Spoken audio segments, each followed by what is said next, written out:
যাত্রী সুরক্ষা নিয়ে প্রশ্ন। যাত্রী সুরক্ষা কোথায়? পরপর পরপর দুর্ঘটনা। করমণ্ডলের আরো ভয়ঙ্কর দুর্ঘটনা হয়েছিল, কিন্তু তারপরে অনেক গাল ভরা বক্তব্য, প্রতিশ্রুতি আমরা দেখেছি।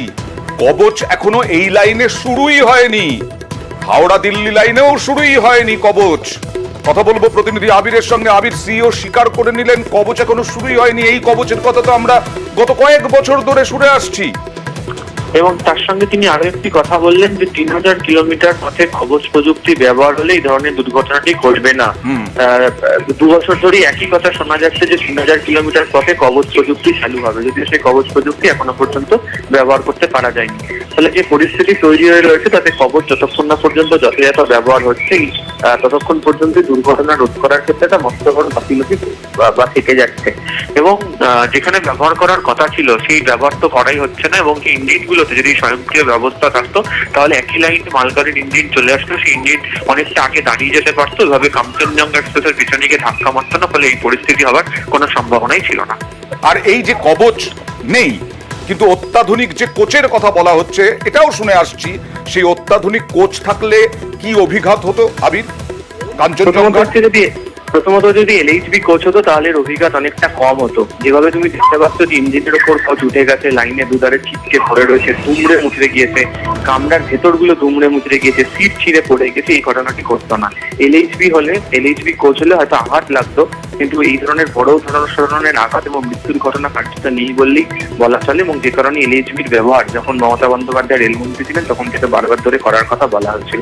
ভারতীয় রেলে একাধিক জায়গাতে এলএইচবি কোচ তৈরি করা বা শুরু করার কথা বারবার ধরে আলোচনা হয়, কিন্তু সেটা যে ফলপ্রসূ হয়নি এই ঘটনা থেকে সেটা আরো একবার প্রমাণিত। তার মানে কাঞ্চনজঙ্ঘা এক্সপ্রেস বা অন্যান্য যে ট্রেনগুলো চলে উত্তরবঙ্গ বা দিল্লি দিয়ে, রাজধানী এক্সপ্রেস, সেগুলো কি আছে এলএইচবি? এবং রাজধানী এক্সপ্রেস প্রথম থেকে এলএইচবি, প্রিমিয়াম বিভিন্ন ট্রেন রয়েছে সেগুলো এলএইচবি, সমস্ত ট্রেন যেগুলোকে করে দেওয়ার কথা এলএইচবি, সেই কোচের উৎপাদনশীলতা বাড়ানোর কথা বারবার ধরে বলা হয়েছে, সেই কোচ আসার কথা বলা হয়েছে, তার যথাযথভাবে আসেনি সেটা দেখতেই পাওয়া যাচ্ছে ময়নাগুড়ির পর আবার এই ঘটনা থেকে, এবং দুটি উত্তর পূর্ব সীমান্ত রেলের অন্তর্গত জায়গায়।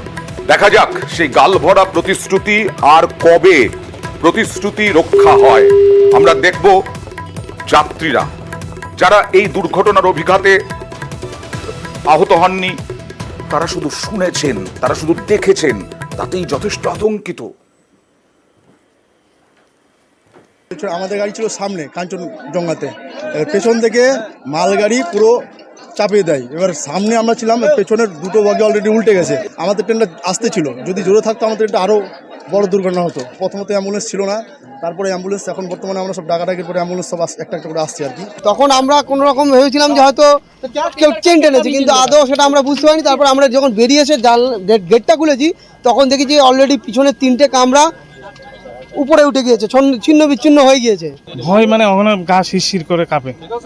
অসুস্থ বাবাকে নিয়ে এসেছিলাম, ডাক্তার দেখাবো বলে ওখানে प्रेशर हाई हो रहे थे। बग्गी में बैठे हुए थे, पीछे से गाड़ी का वो हुआ तो हम लोग नीचे भी गिर गए, बच्चे हमारे थे 2-4 नीचे गिर भी गए। इसके बाद हम लोग देखे तो 2-4 इंजन हम बचाने में एक हम ड्राइवर को भी वो निकाले बाहर, इंजन मालगाड़ी का ड्राइवर को बचा हुआ था, लेकिन क्या हुआ इसके बाद हम नहीं बता पाएंगे। लेकिन प्रशासन 2 घंटे के बाद आई, कोई नहीं है रेलवे का, कोई नहीं स्टाफ, कोई नहीं, 2 घंटे बाद आया।